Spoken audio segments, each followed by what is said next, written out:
الجيش الإسرائيلي زاد من ضرباته على قطاع غزة في إطار حملته التي أكد أنها ستستمر أشهرا عدة ورغم المخاوف الشديدة على الوضع الإنساني. فيما أعلن مستشار الأمن القومي الأمريكي جاك سوليفان أنه بحث مع وزير الشؤون الاستراتيجية الإسرائيلي في واشنطن مسألة الانتقال إلى مرحلة مختلفة جديدة في الحرب ضد حركة حماس للتركيز على أهداف مهمة. وأصدر الجيش الإسرائيلي اليوم أمر إخلاء لسكان مخيم البريج وسط القطاع.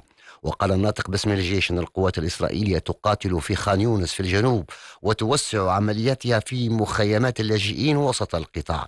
ودفن الجثث 82 شخصا قتلوا خلال الحرب في مقبرة جماعية أمس في رفح بعدما أعادتها إسرائيل عقب مصادرتها من مشارح مستشفيات ونبشها من مقابر للتثبت إن كانت تعود إلى رهائن خطفوا خلال عملية 7 أكتوبر.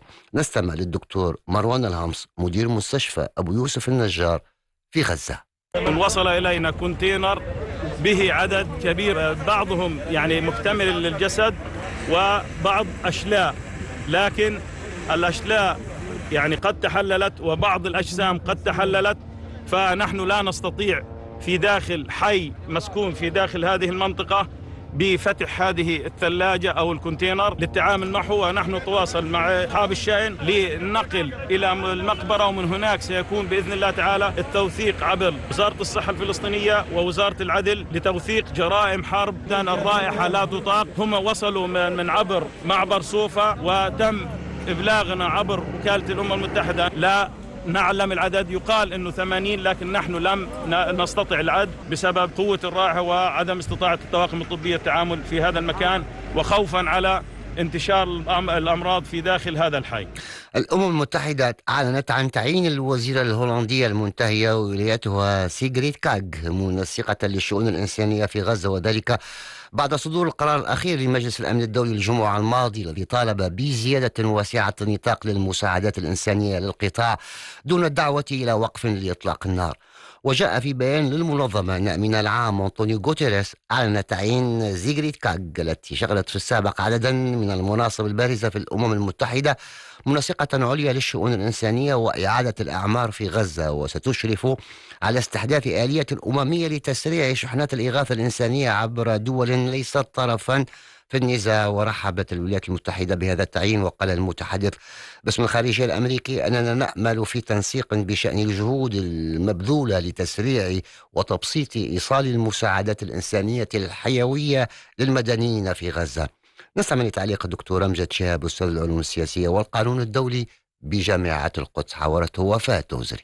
تعيين باتجاه صحيح. اولا هي مؤيده للحقوق الفلسطينيه بشكل اساسي، وياتي التعيين في ظروف صعبه تتجسد بضعف اداء الامم المتحده وعدم قدرتها على فعل اي شيء، وخاصه أنها لا تمتلك أي أدوات. هذا التعيين جاء من قبل الأمين العام للأمم المتحدة على الأقل كحد أدنى لمحاولة مساعدة الفلسطينيين، وخاصة أن هذا التعيين لا يأتي بضمانات بأن لديها سلطة ولديها قدرة أو لديها آليات تنفيذ لمساعدة الأهالي الذين دخلوا مرحلة المجاعة ودخلوا في ظروف إنسانية وصحية لا تحتمل، وأصبح الوضع الإنساني والصحي لا يطاق في قطاع غزة. أعتقد هذا تعيين في الاتجاه الصحيح، ولكن هذا التعيين يحتاج إلى إمكانيات وإلى قدرات وإلى قدرة على اتخاذ قرارات، وخاصة في عملية إدخال المساعدات التي تخضع بشكل أساسي لسلطة قوات الاحتلال. وهذا تناقض واضح جدا وانتهاك ليس فقط لقرارات الأمم المتحدة والقوانين الدولية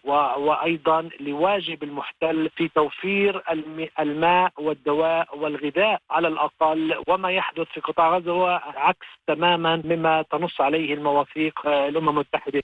في الضفة الغربية المحتلة قتل فجر اليوم 6 شبان فلسطينيين وأصيب آخرون بجروح في عملية نفذها جيش الاحتلال الإسرائيلي في مخيم للاجئين في شمال الضفة. وأعلنت وكالة الأنباء الفلسطينية وافا أن الشبان ال6 قتلوا في قصف نفذته طائرة مسيرة إسرائيلية على المخيم القريب من طول كرم.